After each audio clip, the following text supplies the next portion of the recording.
Hi, everyone. Welcome. My name is Allison Wesley, and I am a yoga instructor, and I also teach Franklin Method. I'm a level 3 educator, and I'm also on Franklin Method faculty. I co-wrote the book with Eric Franklin, my teacher, Understanding the Pelvis, a Functional Approach to Yoga. And I thought that today we would work with some of that material and how the use of imagery, primarily anatomical imagery, which we'll explore today, can help inform and improve our yoga practice. So you'll need a few things today. You will need a chair.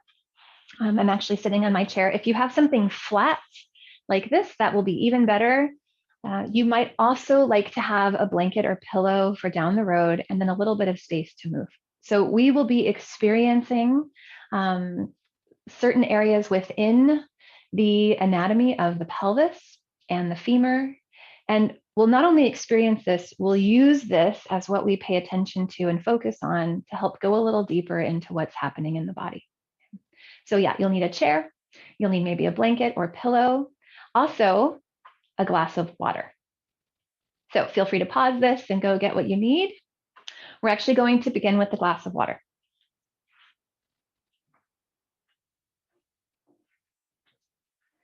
I'd just like you to be able to experience one of the differences with Franklin Method and what we're really aiming at doing. So go ahead and take a hold of your glass of water or your glass. Really, you could hold anything. And then as you're ready, take a sip.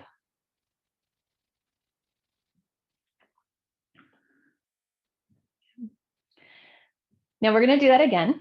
And we're going to pay attention to not just the action, but really go inside and really feel. So feel your fingers and your hand around the glass. Feel the texture. See if you can go inside and really start to feel maybe the muscles that gently help to bring that glass up to allow you to sip some water. And let's try it again. So really stay in the experience of bringing that glass of water up. You might even really let yourself taste the water. And then go ahead and set it down when you're ready. So the difference between prescribing for you what to do, right? So the first time I just told you, sip your water, right? Bring the water to your face, sip your water, which is different than inviting you and maybe giving you some pointers as far as, okay, we're going to pay attention here, we're going to pay attention here, we're going to focus on the experience. And that's really what we'll be doing today. We won't be doing the anatomy. I won't be telling you how to move, but instead I'll show you what's functionally happening in the body. And then you can go there on your own, place your attention there, and hopefully it becomes a more enriching experience. So we're going to begin either seated or standing. I'm going to stand up for this. And we'll begin with taking a full minute to do nothing, but feel physical sensation. So just being present with the body. Okay. You can close your eyes. You could keep them open. What we will try not to do is to think about what we feel or to name what we feel or to think about what's happening later. And see if you can stay present with the body for one full minute. Go ahead and begin.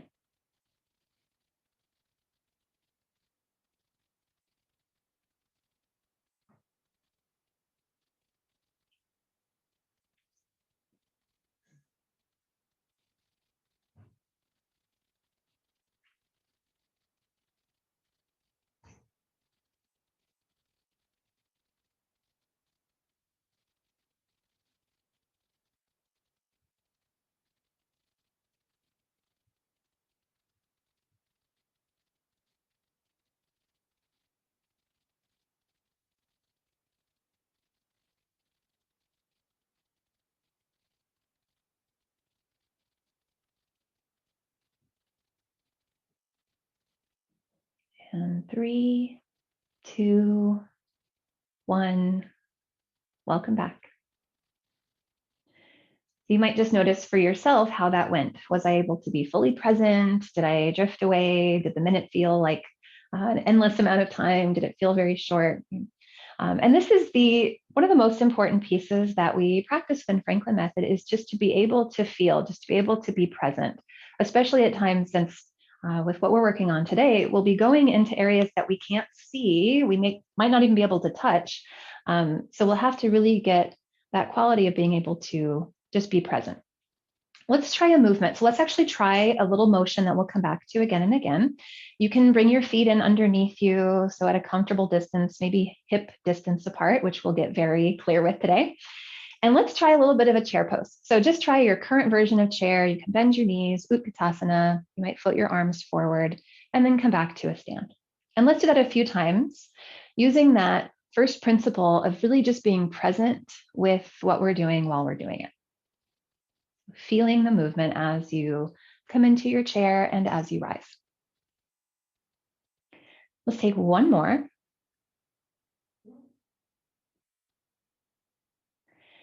And then for yourself, see if you can place that experience on a spectrum. So let's say 1 to 10. Let's say 1 is like, that was the worst chair pose I've ever experienced, right? I didn't enjoy that chair pose. 10 is like chair pose nirvana, right? I could do this all day. Maybe you're somewhere in the middle, like 5 or 6. Yeah, it's fine. I don't know. It was kind of a normal chair. So just notice where you land on that chair scale. Give yourself a number and let's try it again. And let's just see if we can, without changing the movement. So we're not going to do a different movement entirely. Without changing the movement, see if you can use your mind to just notch yourself up on the scale. So let's see if we can try something out to maybe if you were at a 5, maybe you aim for experiencing this at a 6, okay? You might make a little plan, like what will you do to improve this chair? And let's try it again. Coming into chair and then standing back up.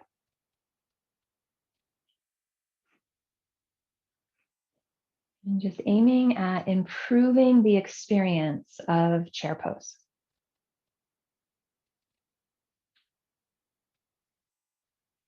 Let's try one more round.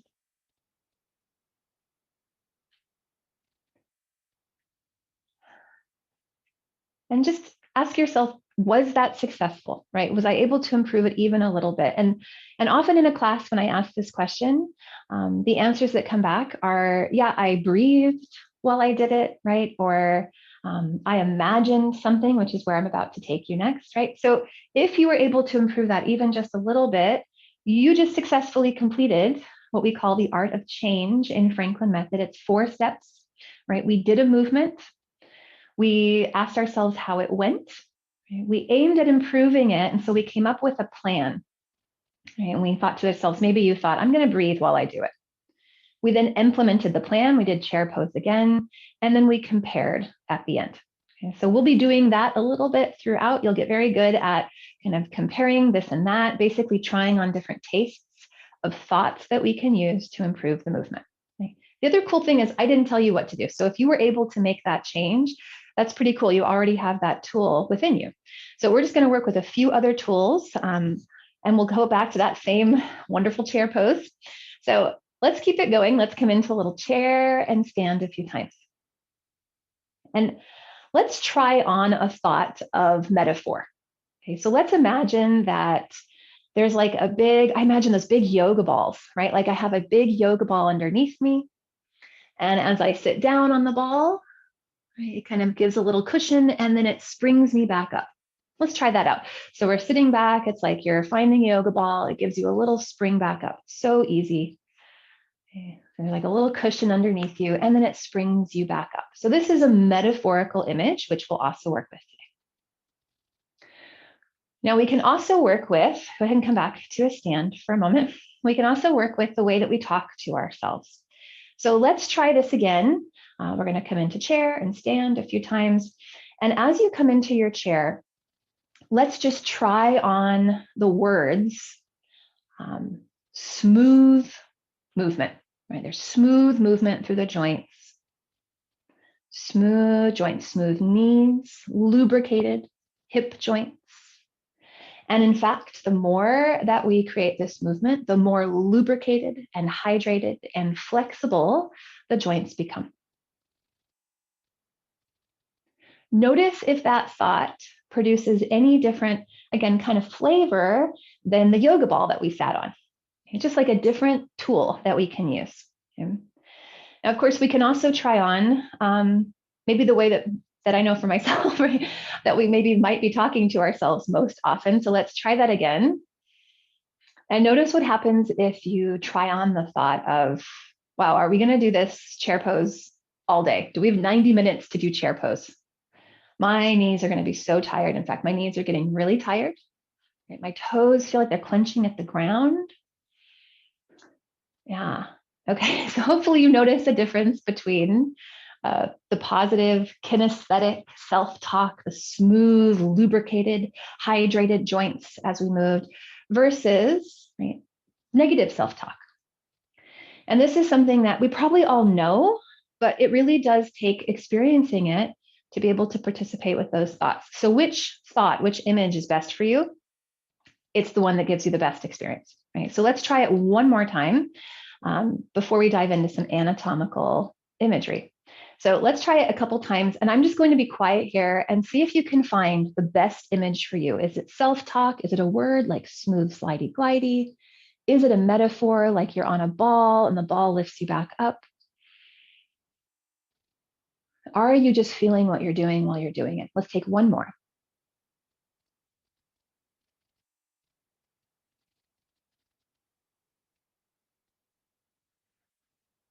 Okay. Don't worry, we'll come back to chair pose by the end. But let's see if we can work a little bit with some anatomy. So for this, we'll use an actual chair. Go ahead and sit down, and ideally you have kind of a flat chair. If not, really scoot to the front edge of it so that you are not on the back of your tail, but right on your sitting bones. This is a lot like chair pose, right, in the hips. So we're going to start to get a sense of some of the things that might be happening within the bones as we take this position in hip flexion. So you're on your sitting bones. Just to give a little rock side to side, kind of meet your sitting bones today. I'm going to show you a model down the road. These are the two ends of the bottom of the pelvis.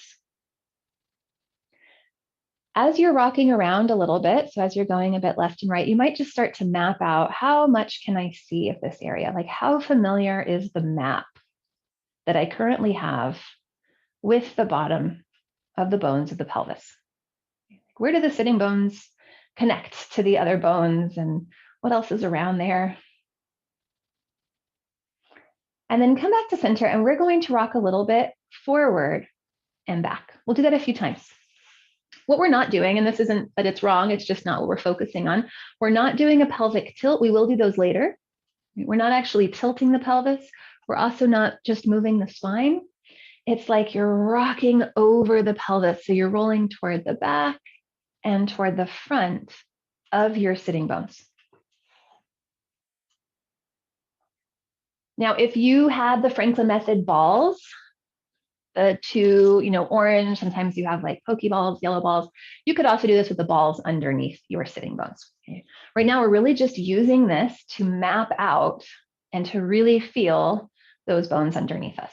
Okay? So like trying to get as clear an image of that as possible, feeling the sitting bones underneath you. Can you sense how long they are, like how much space they take up? Okay, now we're going to come back to center. I'm going to see if you can stay really present with the feel of where those bones are. Come back to a stand. I'm going to give you a couple ways to possibly find the movement within your anatomy as you come into chair pose. So maybe you can still feel your sitting bones, and that's option one, right? You just go there in your mind. Maybe you actually can touch them. And for this, for most people, you'd have to kind of lean forward. You'd have to do that same thing you did in the chair. You'd reach back and just do your best to find the ends of the pelvis. Some of us will be able to feel there. Some of us will just have to go there in our minds. So either way, come back to chair pose. We'll do this a few times.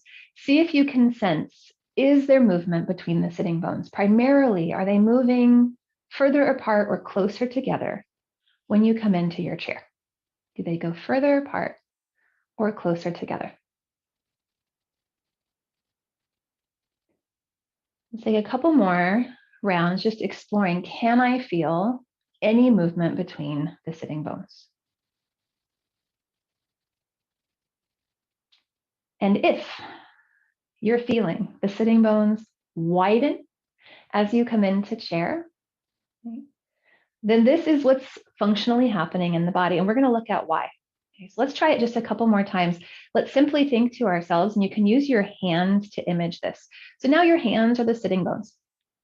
When you come into your chair pose, right, let's think to ourselves, sitting bones widen. And when we come back up, sitting bones narrow. We're not making it happen, right? You're not widening your sitting bones, but they're widening and they're narrowing. Now there's muscle between there, right? Muscle and fascia. So kind of like a trampoline would stretch when there's more force, right? To help slow down and distribute that force through more area. That's what's happening in the pelvic floor, the space between the sitting bones. Let's try on that thought. So as you're coming into chair, you're actually slowing down and spreading out the area of force.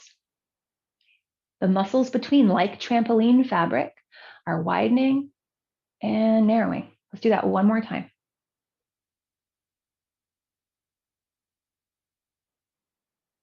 Okay, so hopefully you're feeling that. Let's just try on the idea of, no, I'm going to lift my pelvic floor. I'm going to keep my sitting bones in. I'm going to tuck my tail underneath. Try chair again. So try to bend your knees and just notice, what does it feel like to not let the sitting bones widen? And I know for me, instantly it takes my knees forward. But even if you were to come back, let's say you were from the outside to look like chair pose, right?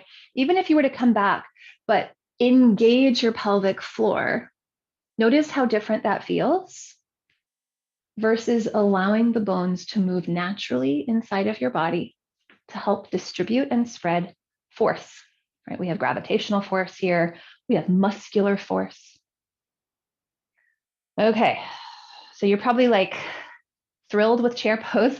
Let's take a look at some models and then we'll come back to some movement. So if you need to readjust and come to your screen, please do. I have a couple models I'd like to show you.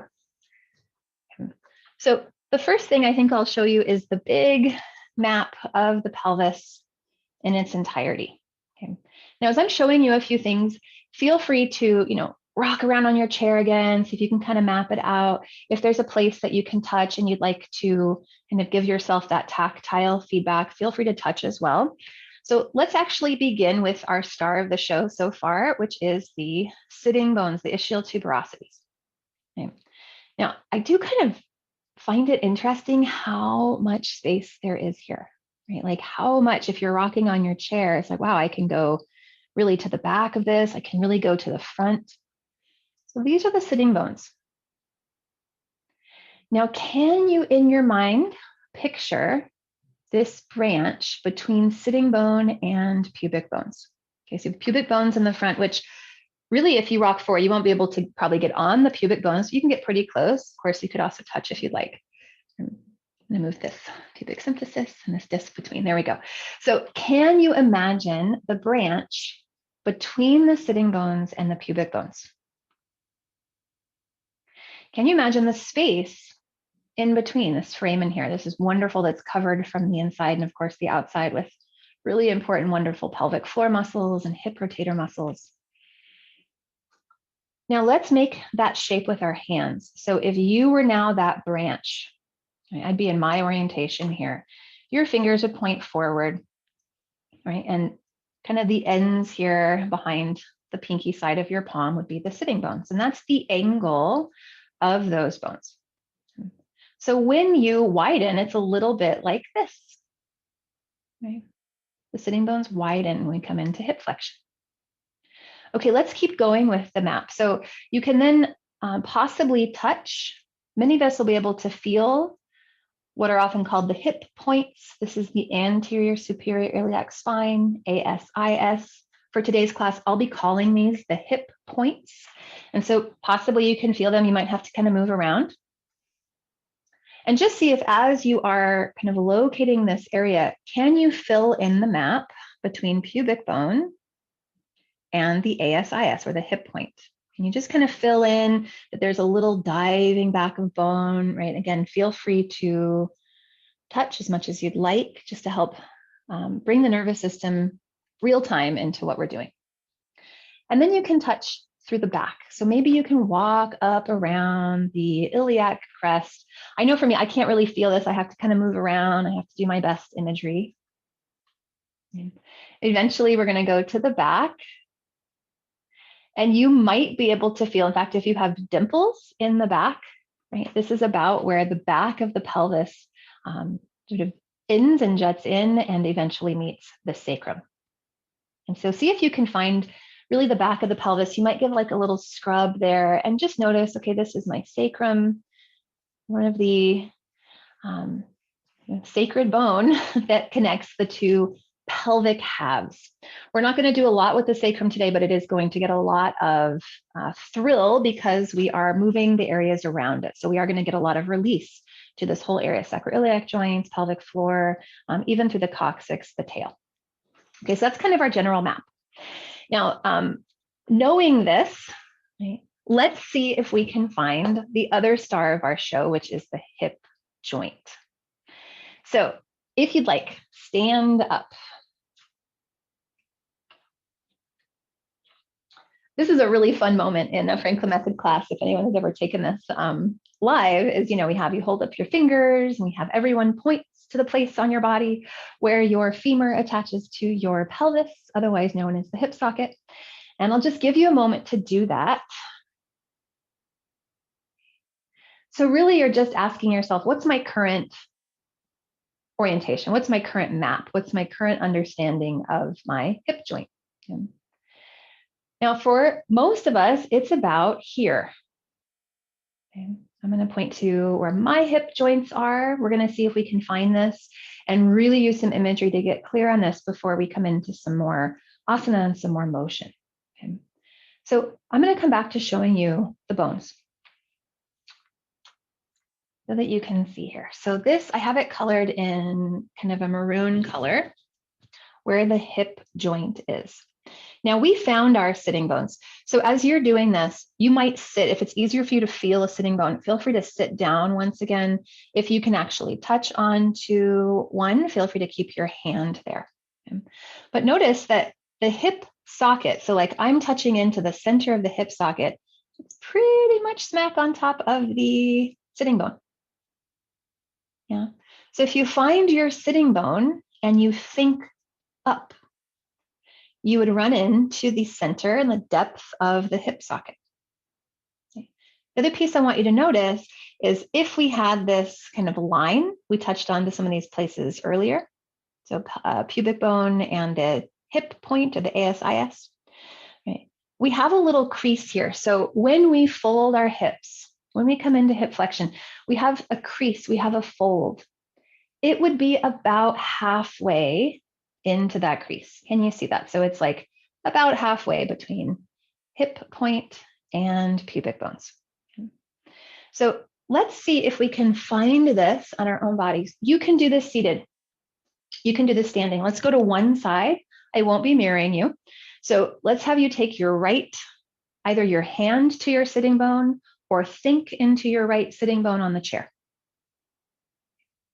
Take your left hand across to the center of your hip crease, which might mean you actually have to crease your hip in the center.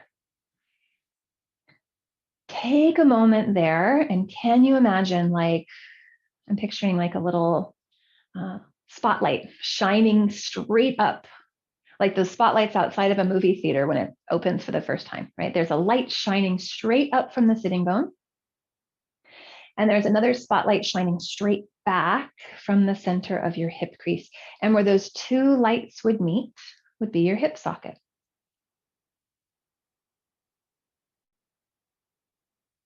And go in to that place in your mind. So straight up from the sitting bone, straight back from the hip crease. And then you can be on both feet, but bend the right knee and straighten. If you're in a chair, you can do that rocky thing we did before. And see if you can just start to imagine the movement that's happening within that socket, right? The socket is sort of covering the femur and then uncovering the femur. We're going to go one step further. I promise we'll do the second side. Don't worry. We're going to look at what's happening at the femur itself. Okay, so next we're going to lift a leg. We're just going to lift it up. We can do this seated or standing. And now we're going to imagine, now that we have kind of a precise location, we're going to imagine that the ball of the femur, which I have colored with a big I, we'll use that later, that this ball of the femur is actually rolling back in the socket in order to lift the leg. And when we lower the leg, we're going to imagine the ball of the femur is rolling forward.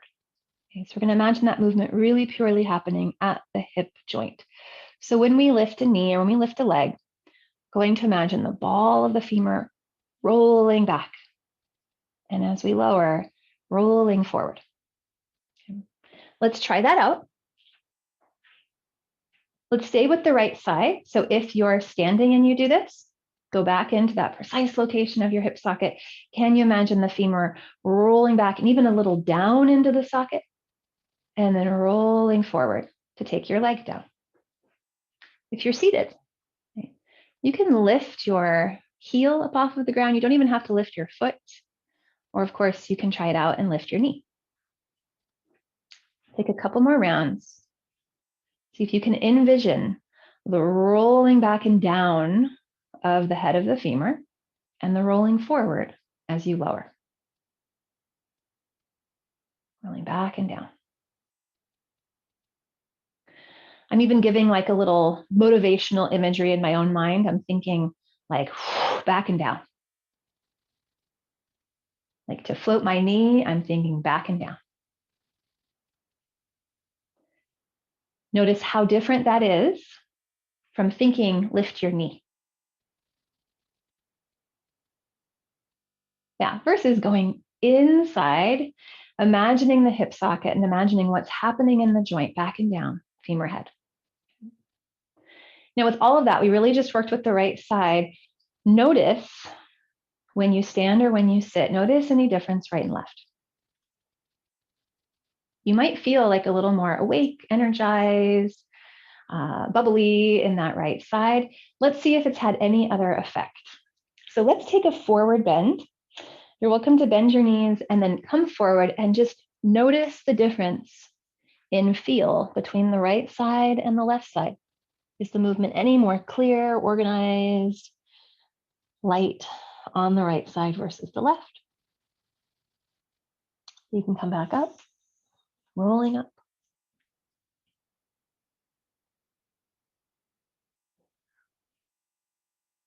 So our teacher, Eric Franklin, says, better information improves navigation. And so now we have a little bit of better map, better GPS of exactly what that hip socket is. Did it improve the way we moved? Now let's try the same thing to the left. So once again, I'll show you with the bones. You can do this seated or standing. We're just going to find the hip joint first. You're going to go straight up from the sitting bone. You can think a spotlight if you'd like. If you want to change up the image, and that's the cool thing about imagery, right? You can think whatever you want. We can make this into like a little stream of water. Like I imagine like a little like geyser, and they're shooting up from the sitting bone. And then see if you can come to the middle of your hip crease on the left. And can you imagine like a little jet stream or a little spray of water spraying straight back? And where those two streams of water connect, right? The one from the front, the one from on bottom, where those two connect, it's like in the pool of the depth of the left hip socket.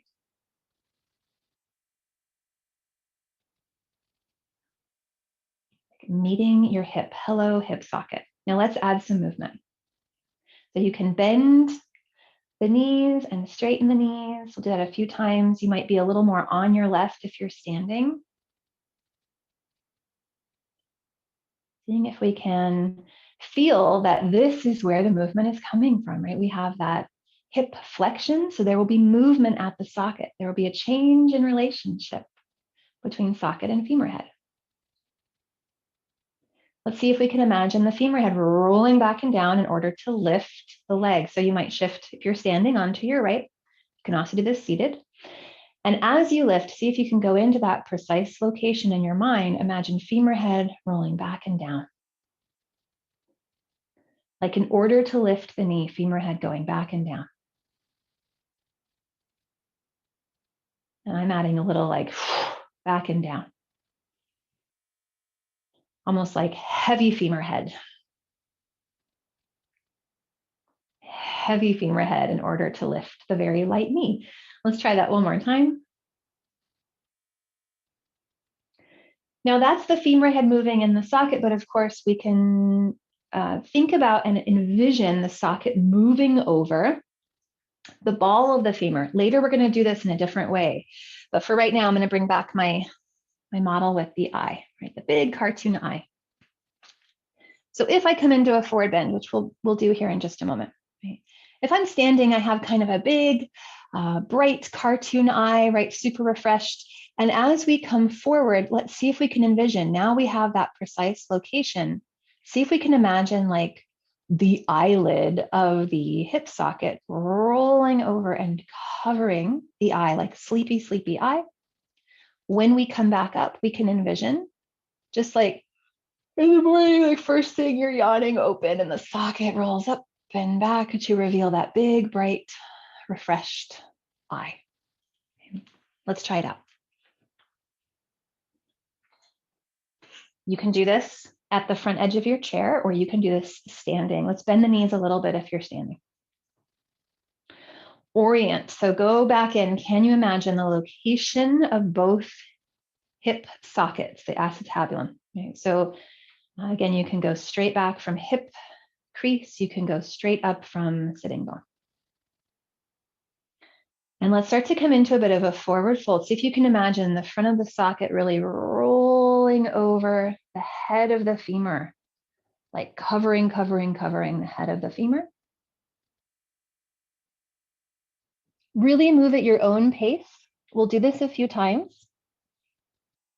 When you're ready to roll up, see if you can roll up as if from the socket, rolling up and on top of the ball of the femur. Let's take a couple more. If you'd like to include the metaphor, you can imagine like sleepy eyelids covering that big cartoon eye as you come forward.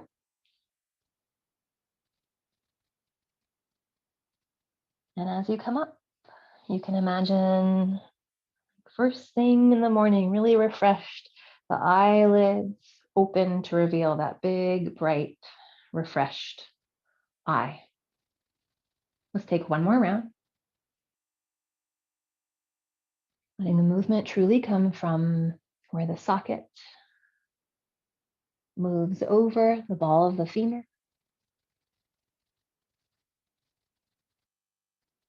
As if rolling back up the front of the socket or that eyelid, uncovering big, bright, shiny, refreshed, rested eyes.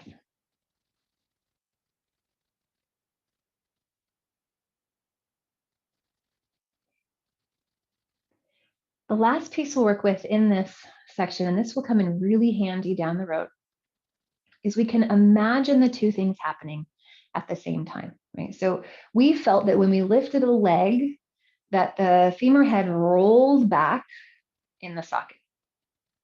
We also felt that when we come into hip flexion, whether it's chair or the forward bend that we just did, that the socket rolls over the ball. So let's actually make this with our hands. You can be a femur head with one fist, be a socket with your other hand. Right? So what we felt first was we lifted the knee. We felt the head of the femur roll back in the socket. So the elbow would be the knee. Right? The fist would be the ball of the femur, rolling back in the socket. We also then felt that when we come into a forward bend, that the socket rolled over the ball. Okay, so when we entered a forward bend, the socket rolled forward over the ball. Now, can you try with your hands to do both at the same time? So can you try to make that movement? It's like lots of slidey, glidey motion in the hip socket. The femur is rolling back, socket is rolling forward. So we're going to picture this. Again, we're not going to make it happen or do it. What we're visualizing is what's called relative motion. So we're going to visualize the femur rolling back in the socket just to help increase and hopefully improve the experience. Let's try it out. So go there in your mind. You're exactly in your hip sockets. As you come forward, can you imagine the sockets rolling over the ball of the femur and the balls of the femur rolling back? Can you picture both things happening at the same time? And can you imagine as you come up, as though the socket is rolling up and back, imagine the femur head rolling forward. Let's try that one last time. Feel free to use your hands if it helps. We're envisioning movement of socket over ball, ball rolling back. And reverse on the way back up.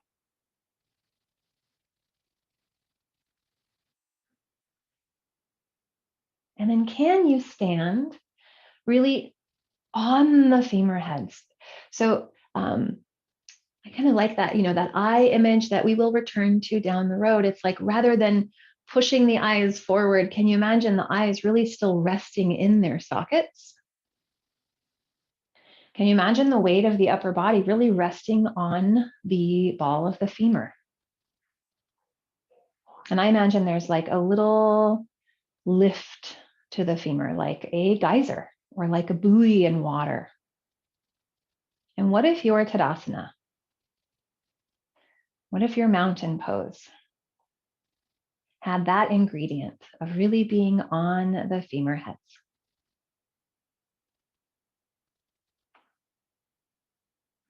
Okay. We're going to see if we can experience some of this before I add like the next chapter. Just to review, some of the images we'll come back to within some of our yoga practice here. We found that when we come into hip flexion, that the pelvic floor widens, right? We were able to hopefully feel sitting bones widening. We're also able to feel and get into that orientation of the hip joint and what happens there as we come into hip flexion. Right? So we're going to see if we can use all of these tools. If you have a chair and if you have a space on the floor that you'd like to use, I'm going to talk us through lots of possibilities. If you don't have a chair that's like the right size and things like that, don't worry about it. But if you do, set it at the end of your space. Later, we're going to put our legs up onto it. And then make your way to the ground. So we'll come to quadruped position. We'll come to all fours.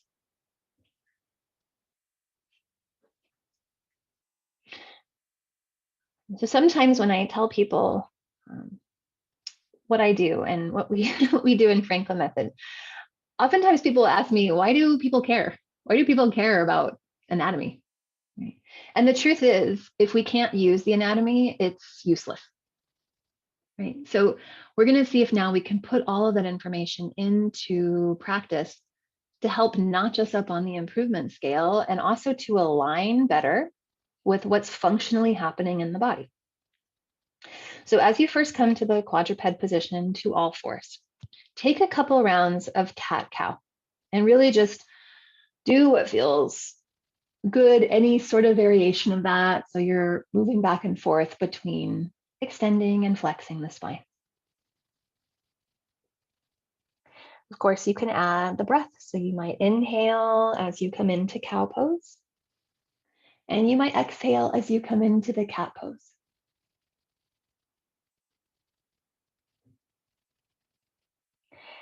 And then can you go back in your mind to the sitting bones, the base of the pelvis? And what looks like on the outside as a forward and back movement of the pelvis, can you now sense that there's a widening horizontally between the sitting bones as you come into cow? And can you sense there's a narrowing of the sitting bones as you round and come into cat? You might just think to yourself, sitting bones widen and sitting bones narrow.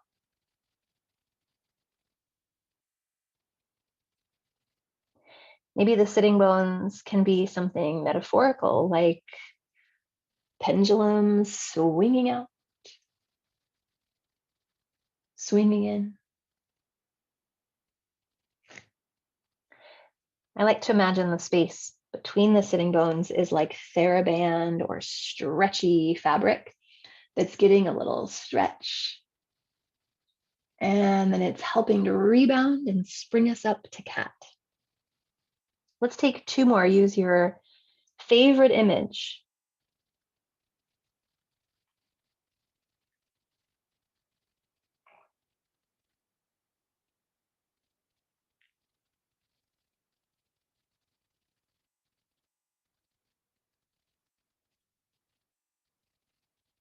And after this next round, as you're ready, you can come around to either the child's pose or the puppy pose. So child's, for this, you might widen your knees and let your sitting bones widen as you move back. Can this be a shape where we have that space and width to the pelvic bowl, to the pelvic floor? Okay.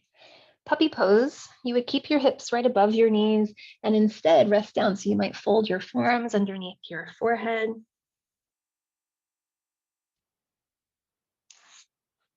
As you rest there for a few cycles of breath, see if you can feel that gentle widening of the space between the sit bones. Maybe you can also imagine the deep, deep, creasy fold of the hip sockets, the hip crease. I imagine this is like the depth of a folded beach towel, like you could, slide your hand into the crease of the beach towel, very foldable, very relaxed. Maybe you like to picture the socket really covering the ball of the femur.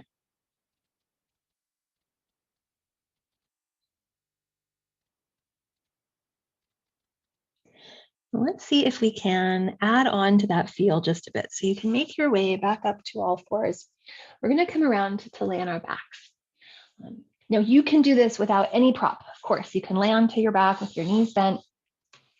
If you have a chair and it works out for your space, this is a really nice way to get the kind of the image of where we're headed into the hip socket. So in that case, you can scoot pretty close to your chair or your furniture, lay onto your back and rest your legs up onto it. And I'm going to give us a few moments here to get settled. So maybe you're on your back with your knees bent and your feet are on the ground. Maybe you lay on your back with your legs elevated. And a way to kind of rearrange this, since we probably don't all have the chair that matches our exact proportion. If you feel like you're in the chair, you want to be here and it's just not quite right.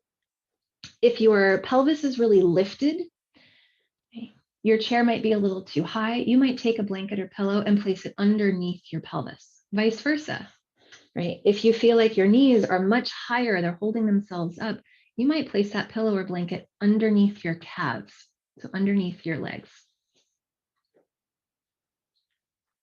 If you are in the chair, see if you can find the position where it really is like the thigh bones are resting into the cup of the hip socket.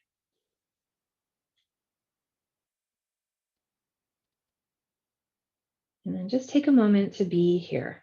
So making any little rearrangements, you can relax your upper body.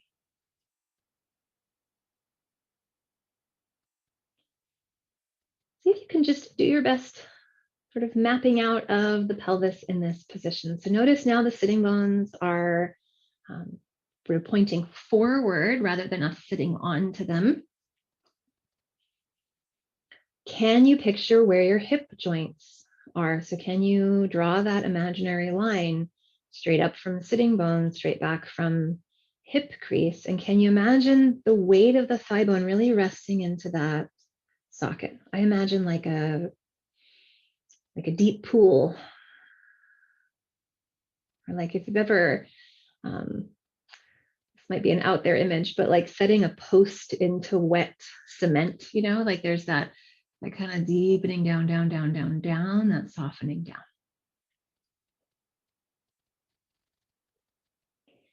Now, ideally in this position, we can stay a bit relaxed through the legs, stay a bit soft through the crease of the hip.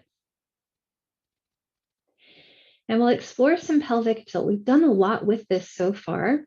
So kind of like cat-cow, you can roll a little bit forward. You might feel a bit more weight toward the end of your sacrum or tail. And then do the opposite and roll a bit back. This does not have to be a big movement.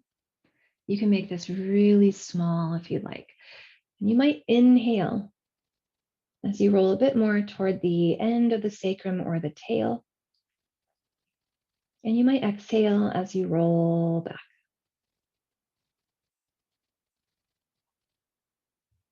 And that's the movement that we'll work with. Can you stay fairly relaxed through your legs?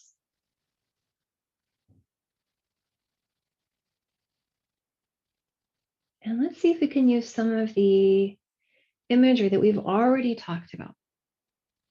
Let's see if we can start with the pelvic floor.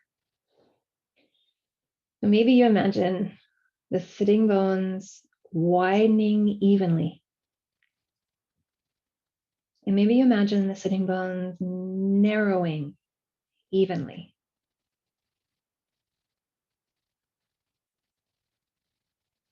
Sitting bones widen evenly as you breathe in. And they narrow evenly as you rock back and you breathe out.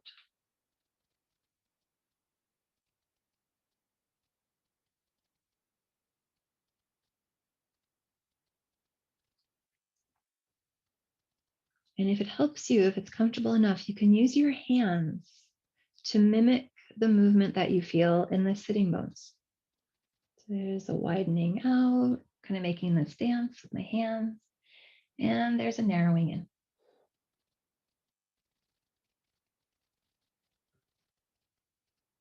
Maybe you like the pendulum idea, that kind of swinging out, swinging in.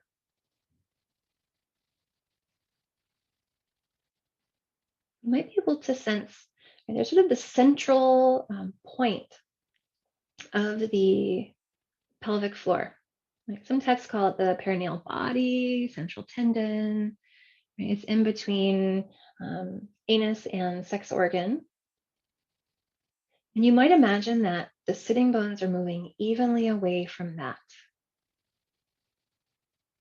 and evenly toward central tendon or center of the pelvic floor.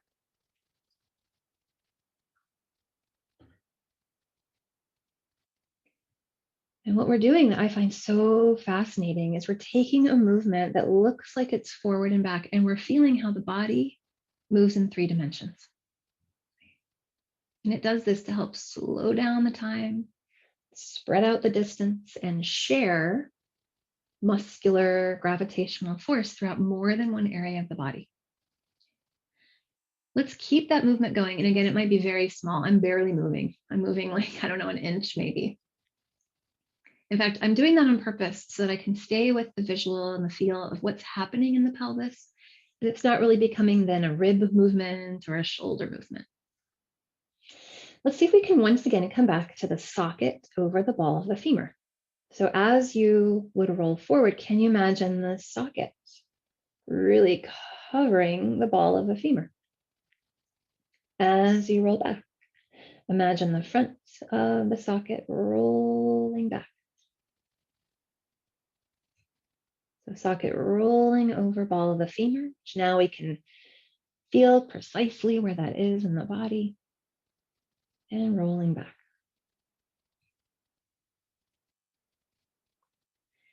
Let's take a couple more rounds. Use your favorite image.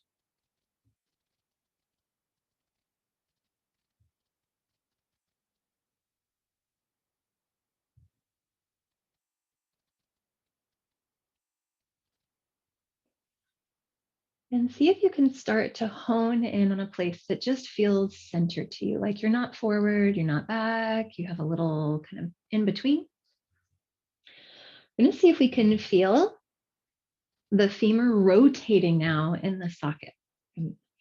Now, again, lots of options. So if you're on a chair, you could really do this without using your hands. You could make it really nice and light.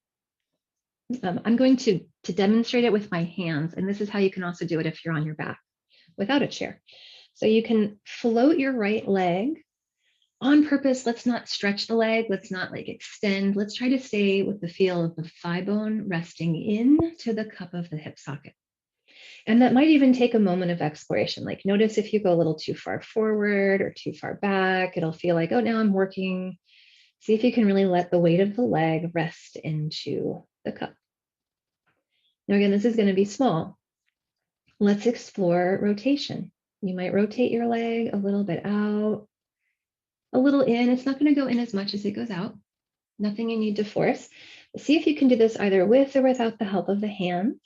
And can you imagine the spin of the ball of the femur precisely in the socket?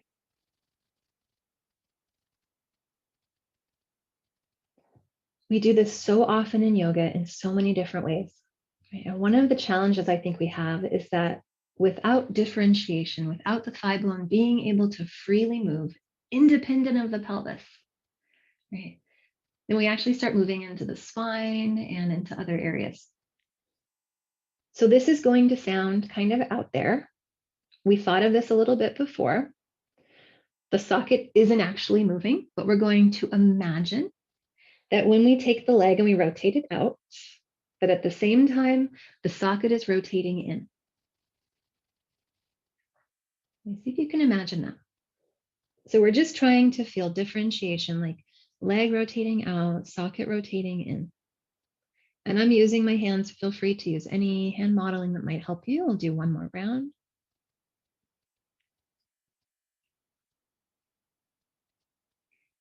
Now, the next time you rotate out, crisscross the ankle to the opposite thigh. You'll be in a figure four. Some people call this supine pigeon. If your foot is on the ground, it'll be the same thing, right? Your ankle will be on the thigh. Can you imagine that your thigh bone, once again, the head, the ball of the femur is rotating out? Can you imagine the relative motion of the socket rotating in? And does that give you a more precise feel to this position versus you might try it out letting the whole pelvis rotate out? Right? You'll see what I mean. It's like now there's not differentiation in that joint. We're just moving the pelvis on the spine. Take a couple breaths here. You can deepen it if you'd like by sliding your foot back. If you're on your back, you might hold your left leg, but see if you can really stay with the visual or that felt sense of what's happening in the hip socket.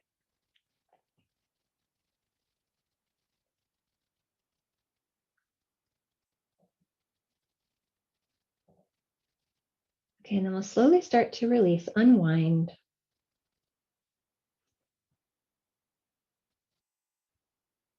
Now we're going to do the same thing to the second side. I'm going to talk you through this. I'm also going to come to the screen and show a model so we can just add one more image.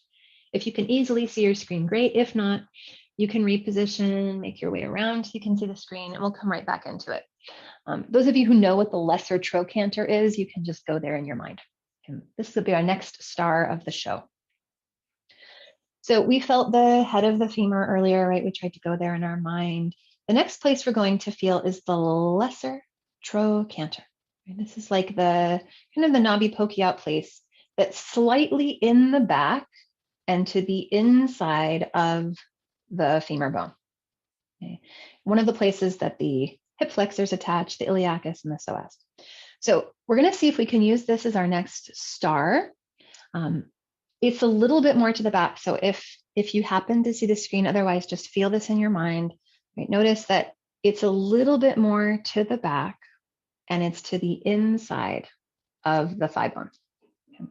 Let's see if we can go there and visualize the left side. So you can come back to your position. Maybe you're on a chair. Maybe your feet are on the ground. And see if we can use that as just kind of a more precise place to feel some movement. So as you get settled there, you might take a couple more rounds of a pelvic tilt. Just kind of find that place of center. Imagine now the thigh bones once again resting deep into their hip sockets. And then you can float up with your left leg. So remember, you can do this with your hands or with no hands. You might explore a little bit forward, back, or side to side. And is there a place where you can really feel the weight of the thigh bone resting down?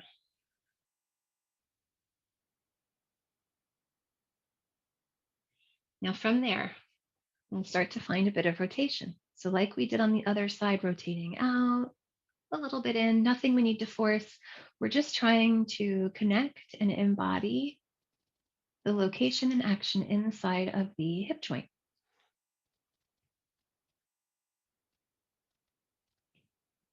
Now, you wouldn't be able to touch the lesser trochanter, right? It's buried under wonderful tissue and muscle and all that, but can you kind of go there in your mind? So can you imagine where the ball of the femur is? It wouldn't be too far away from that. You can go in your mind, inner upper thigh bone, a little more to the back. Now, when you rotate your leg out, that lesser trochanter would spin, sort of look you in the face. And then when you rotate center or in, that lesser trochanter would swivel to face a little more forward.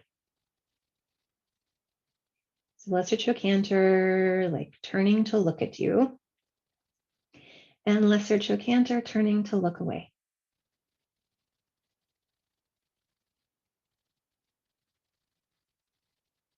And if you can't quite envision that yet, that's okay. We're just going to stay with the image, trying to use a different route to get there. This can take a little bit of time. So we're thinking of the upper inner back of the thigh bone rotating. And can you start to imagine now that when you rotate out and that lesser trochanter would turn to look you in the face, basically, turn to look forward, that it's actually moving away from the sitting bone.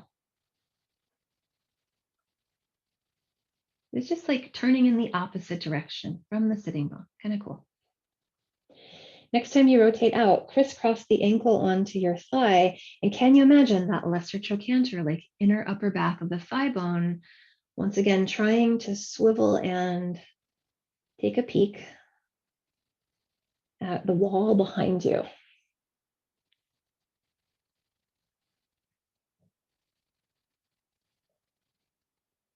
Now, this might sound out there. I'm going to show you later with the bone, but can you imagine that that lesser trochanter is moving away from the sitting bone? Can you imagine the sitting bone is actually moving away from the lesser trochanter? All just an image. Okay. This corresponds with function. This corresponds with what we call bone rhythms, the way the bones move three-dimensionally in your body to produce safe and efficient movement. Again, if you'd like to take that into more of a stretch type feel, you can always take your hands to your thigh. You can slide your foot back on the chair. We'll take just a couple more moments here. I'm hoping you can feel the difference between differentiation there of thigh moving and hip versus the whole pelvis moving. Totally different. Okay, go ahead and unwind. Release. It's so tempting to just stay here, but we're going to do a little more work standing. So you can slide your feet off the chair if you're there, roll onto one side. We're going to really slowly make our way to a stand. So once you're there, you can come around to all fours.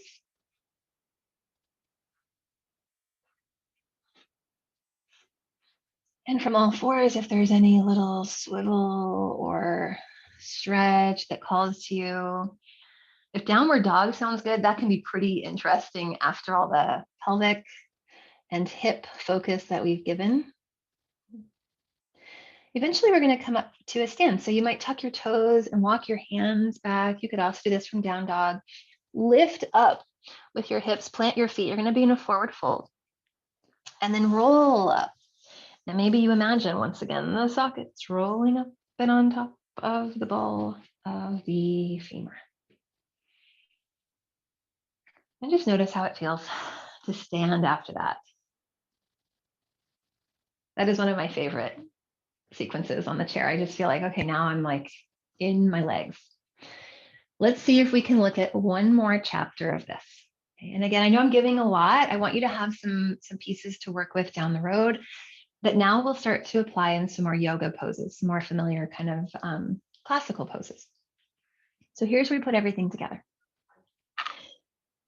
I showed you before the whole pelvis, okay? But here I have just one half. I'll show you both halves. Okay, so you'd be looking at that from the back. This would be looking at the pelvis from the front. Of course, these two bones are connected in the front by a pubic symphysis, connected in the back by the sacrum. Okay. Now we were able to feel that, wow, okay, when I come into hip flexion, there's a widening of the sitting bones. What I want you to notice, and I'm showing you this from my orientation, you're looking at this from the front, is that the bones themselves are rotating in. You see that? So like if I take one pelvic half, and I'm going to go in your orientation. I'll do this a couple of different ways. You're looking at the back of the pelvis. This is the sitting bone. I have it colored in purple. Right? When you come into hip flexion, this happens. Right? And there's a little bit of like a rotating in of the entire bone. I'll show you this from the side. This would be like in my orientation. So when we come into hip flexion, there's a little rotating in. The sitting bones widen. The hip points narrow. More simply put, the bottom of the pelvis widens, the top narrows. Okay, so it's actually like a spiral. Can you do that with your hands for a moment? It doesn't have to be big. You can do a little chair or a little bend to your knees. If these are your pelvic halves, there's a this. There's kind of a this, like a spiraling in. The bottom of your hand will be the sitting bone. There's like a spiraling in. Now, the cool thing about the bone rhythms is that your femur does the opposite. So when you come into hip flexion, and again, I have here a right pelvic half. I'll go in my orientation so you can see this from the front. Right? If the whole bone rotates in at the same moment and at the same amount, if we come into hip flexion, the femur rotates out. If it didn't, there would be no movement in the joint. Okay. Now, it looks like you're just bending your knee straight, but there's a series of counterbalances and three-dimensional movements like this all the way down the chain. We're going to pay attention to this. Let's see if we can feel this standing. Okay. I'm going to have you come into some sort of warrior one or lunge shape. Okay. Let's have you take the right foot forward, and I will mirror you for this if you can see the screen. So any warrior one, any lunge you'd like to do. Now I'm mirroring you. This would be your right side in front. You would take your left hand across. So you're gonna help with that left hand, be the pelvic half rotating in. You're gonna help with your right hand, being the femur rotating out. Okay. Now this happens as you come into hip flexion. So when you bend your knee, let's think pelvic half in, femur out. We're gonna come back up. Let's kind of brush in that direction. We'll think pelvic half in, femur out. Try it a couple times, pelvic half in, femur out. This is happening in the joint. It's very different than you moving. Okay. Try it a couple more times, pelvic half in, femur out. Movement at the joint, one more time. Pelvic half in, femur out. And then hold there. Make it into whatever kind of lunge you like. If you'd like to lift your arms, feel free.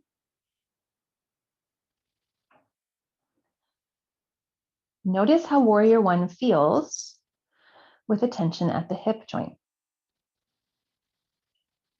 Now here's the other piece I'll mention as you come into this. Right? It's happening as a response to the force of you entering into warrior one or lunge.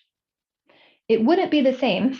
I mean, it's happening, but if you bend your knee and then try to think it, notice how different that is. Like just bend your knee and then think pelvic half in, think femur out. And now we're coming into like doing. Now we're coming into an action, which is different than pelvic half in, femur out, right? As a response. Okay, that's probably plenty on one side. Go ahead and come back up. You might notice the feel between the two sides.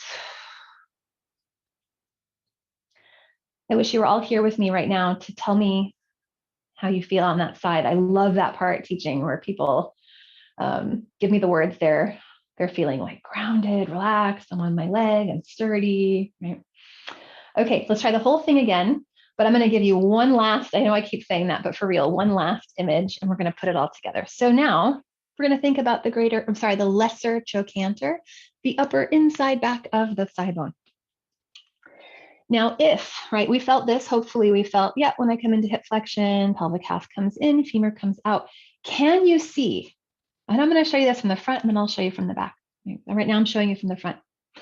When I bend my knee, and I'm showing you on the right side, when I bend my knee, the lesser trochanter would turn more to look forward.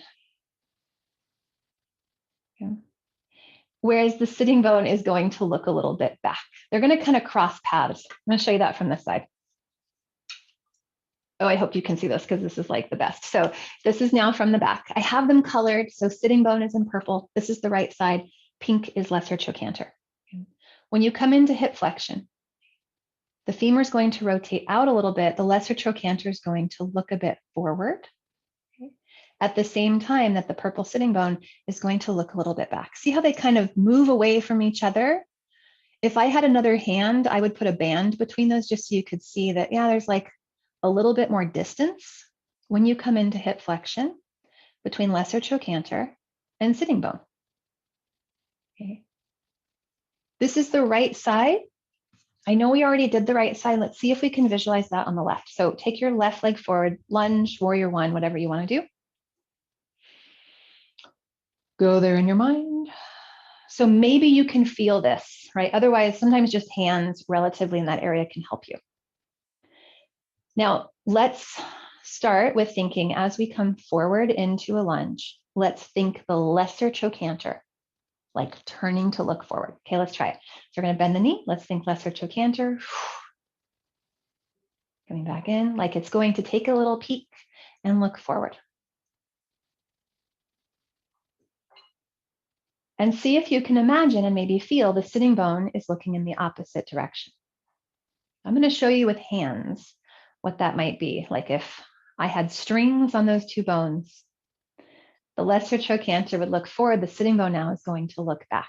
There's going to be more distance between them. Let's try that out.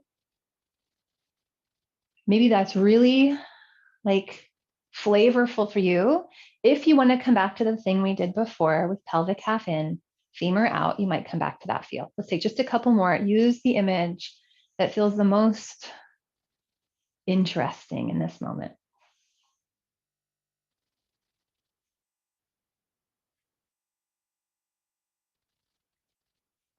Okay, it's probably plenty. You can come back up and release.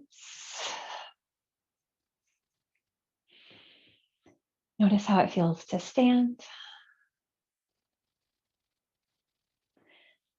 Let's try this out in a few different shapes. Let's try this out in horse pose. So you can take a wide stride with your feet a little bit out. We have so much imagery for this. And one thing I love to share with all of these images is that if the image is really full and vibrant and vivid and enjoyable, it will feel like, wow, I could do horse forever, right? It'll feel like, wow, this is a totally different horse pose. So let's start with just our current horse. So bend your knees, right? If you're still getting set up, your feet will be turned out a little bit. You'd probably want a width where when you come out, your knees aren't going much past your ankles. Right? So first, just kind of get that set up, feel what you feel. And let's review some of the pieces we've gone through so far. So let's imagine, let's be our pelvic bowl, our pelvic floor. And as we bend, the pelvic floor widens, right? Sitting bones widen. As we come up, narrow. So the muscle between the fascia, between the sitting bones widens and narrows. It doesn't widen and relax. It's like widening of a trampoline fabric, right? It's actually getting stronger as it widens. And if you like that trampoline image, you can imagine it's actually helping to rebound you back up, right? There's a stretch and a rebound.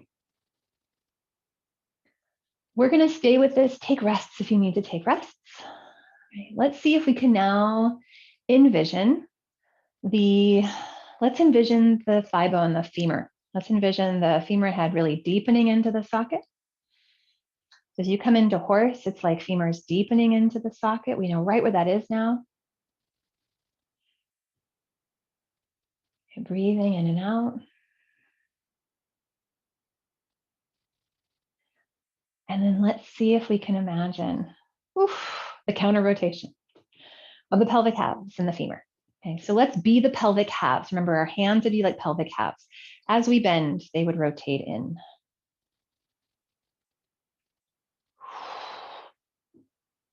So it's like rotating in of both pelvic halves. I'm dramatizing, of course, how much that happens. Small movement, very helpful for the sacroiliac joint, right? Very helpful for pelvic floor.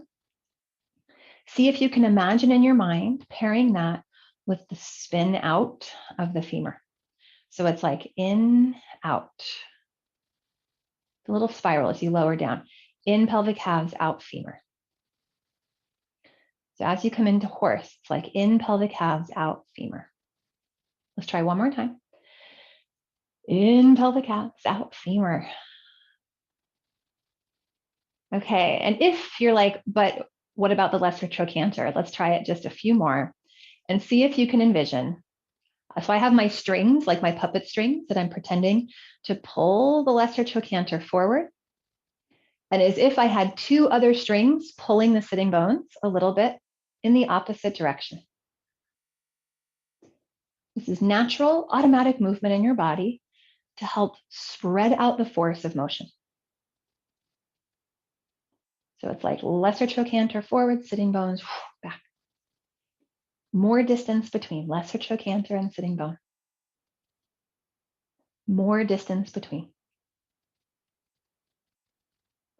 Couple more times at your own pace, your own image.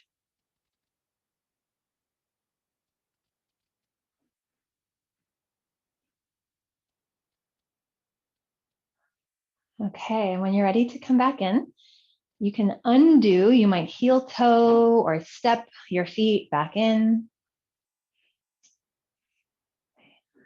I really do feel like I could have done that all day, but I know I have more to share with you. So come back in again, just kind of feel the effects. Can you feel the energy, reverberation to your pelvic floor, to your hip joints? Right? Is that just from the movement, or is it that we're embodying it, right? We're taking the information and we're putting it into our tissues.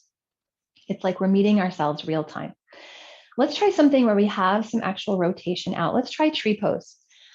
Feel free if you want to come to a structure, you might hold on to what is this, a wall or a chair, right? Or you can take your hands together.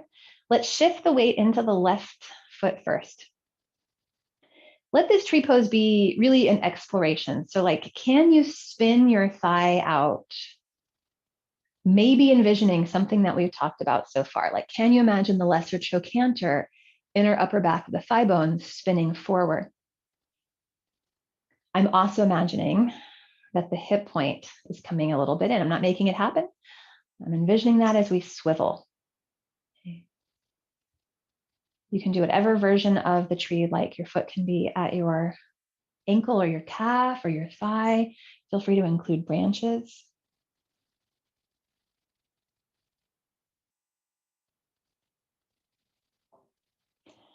You might imagine being right on the femur head of your standing leg. Like, again, it's that buoy that's lifting the rest of the body.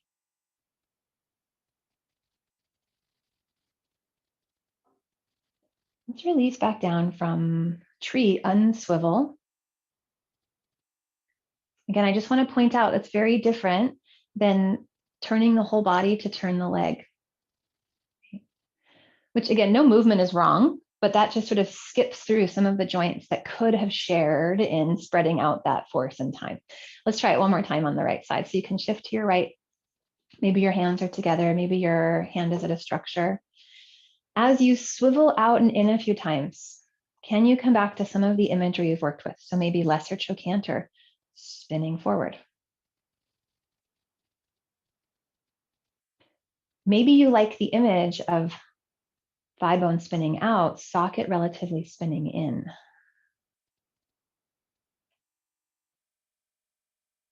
You can place your foot to ankle or calf or thigh.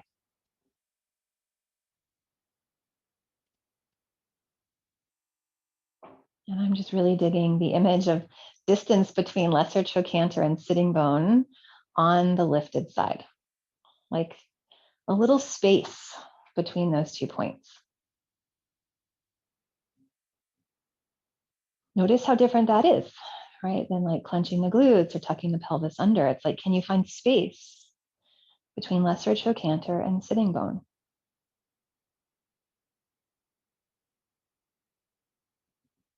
Okay, you can release when you're ready, undo.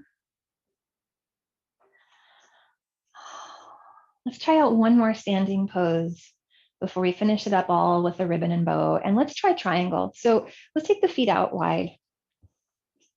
This again is one of those that can be so complicated. We're gonna see if we can just dive in and practice triangle as if it's like spotlighting hip pelvis.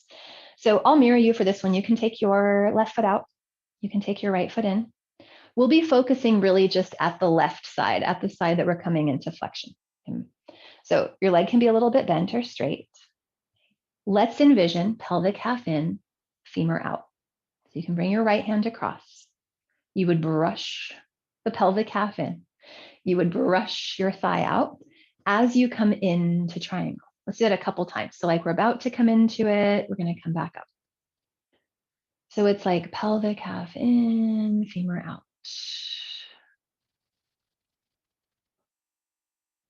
Once more, pelvic half in, femur out. Now this time, let's stay in triangle for a moment. Pelvic half in, femur out. Do whatever thing you'd like to do with your arms. So maybe your hand comes down to your leg or to the floor or to a block. Maybe your top arm reaches so you can see or sense your hand in your periphery. As you breathe, can you go into the distance between your lesser trochanter and your sitting bone? Nothing you need to do. Can you just imagine a little space there? Imagine like a breeze. Just a little more room between those 2 points. And when you're ready, you can come back up. So nice. Let's switch sides. You can pivot around so your left foot comes in and your right foot comes out. And now we'll envision the right side, the side that we're coming into hip flexion, which has been our focus today. Let's do that same kind of nice pelvic half in, femur out. This happens as you enter, as you come into hip flexion. We'll do it a few times. So as you come into the hip flexion piece, let's think pelvic half in, femur out. The hands aren't doing the movement. They're just helping us pay attention to that, right? Pelvic half in, femur out. Let's take one more and then we'll stay there. So pelvic half in, femur out. You can pause and take your hand either to leg, block, floor. You can add your top arm or not. And if you do add it, see that you can kind of see or sense that top hand. So we're not too far back in space there. And if you like that imagery, can you imagine distance between, like space, like breathing space between your lesser trochanter on the right side and the sitting bone? And it's not relaxed space, right? It's space that's actually helping to support this position. It's the stretch of the trampoline.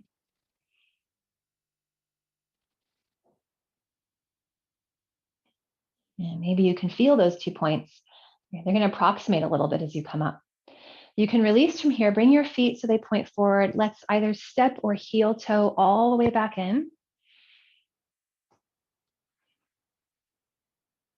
And feel what you feel. Take a beat here.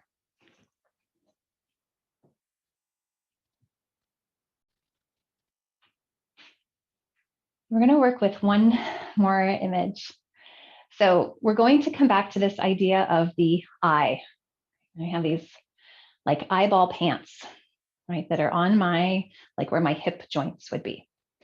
So we're going to come back to this idea for just a couple more shapes. We'll revisit our favorite chair pose.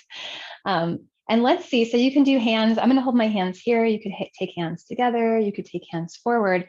Now, if we come back to chair, can you imagine like the closing of the eyes? And then as you come back up from chair, can you imagine like bright opening, shiny, refreshed eyes?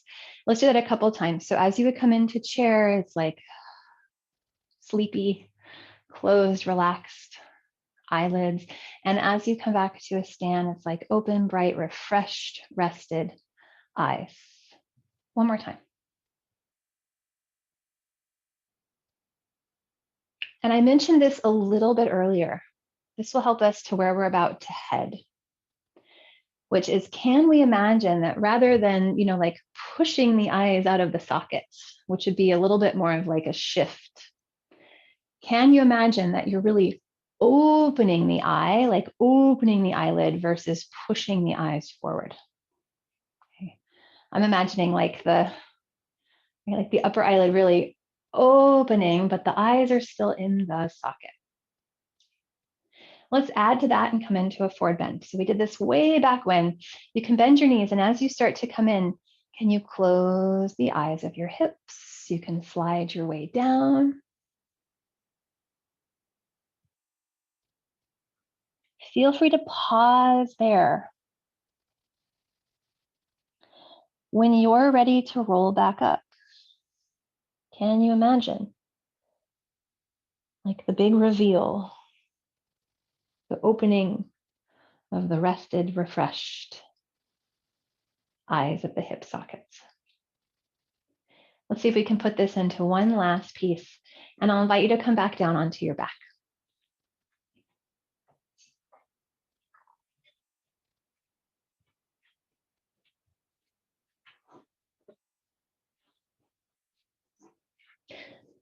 Go ahead and find your feet about sitting bone distance apart, or now hip distance apart. You can sort of imagine what that is. And maybe your arms just stay relaxed by your sides. We're going to come into bridge pose, and we'll lift and lower, so it will be within motion. See if you can feel right now your eyes, your hip sockets are a bit folded, a bit creased, a bit closed. As you lift up for bridge, can you imagine a similar sensation as though you're opening the eyes? Lower back down. We'll do that a few times. See if you can play with the difference like we did a little bit standing without pushing the eyes to the ceiling. Imagine that the cartoon eye image we're working with, like we're opening. Of course, this is a metaphor. You can stay with that if you find it helpful. You might also come back to the anatomical imagery we've worked with so far. Now, this is the opposite of hip flexion. So now you might be able to feel as you lift that the sitting bones come in. And as you lower, sitting bones come out just a bit. Let's take a couple more rounds. Use the image that gives you the best experience of bridge.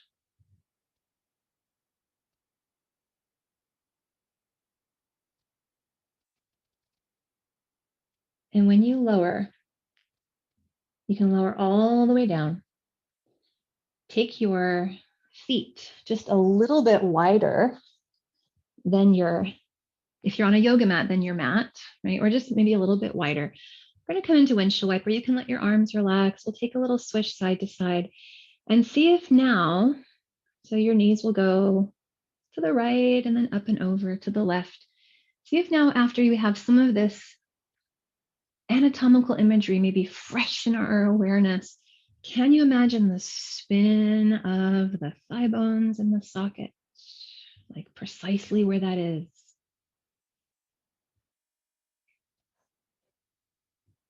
Maybe you like the idea of the lesser trochanter, like trying to see. I'm imagining like a lighthouse, the light sort of spins around. You might stay with one thigh bone and imagine the lesser trochanter, that lighthouse spinning around to face the back and to face the front as you rotate in and out.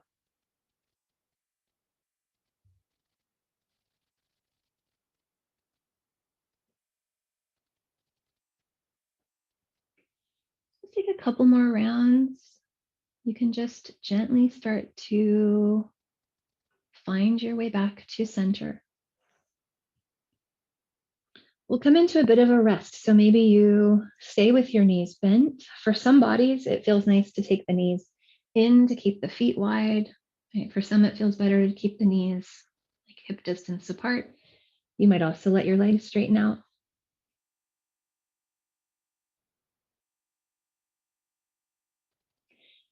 And either with your gaze softening or with your eyes closed, let's come back to this idea we began our practice with today, just being present with sensation, being present with the body.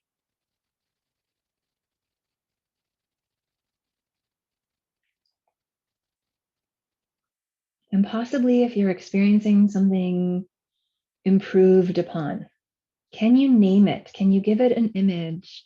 Create a box so that you have this compartment in your mind to pull from later. Like energized hips, relaxed back, free waist, right? Free breath.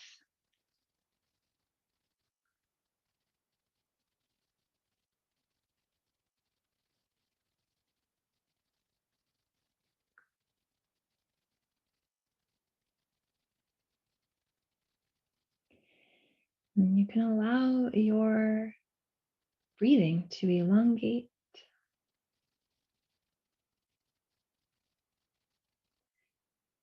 Now you're welcome to stay here. You're welcome to continue this rest. If and when you're ready to transition, you might start to bring some movement back first. Fingers, toes. You can bend your knees if you haven't already and roll to your side. And just gradually come up to any vertical position. So maybe you sit, maybe you kneel, maybe you stand. And the beauty of video is you might still be in that resting position. Absolutely fine.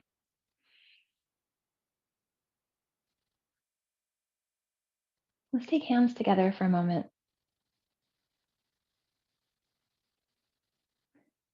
And really give yourself time to acknowledge whatever shift you might feel. And that might be in the body, that might be energetic, that might be in your pace. It might feel just a little clearer or more possible to be here in the body.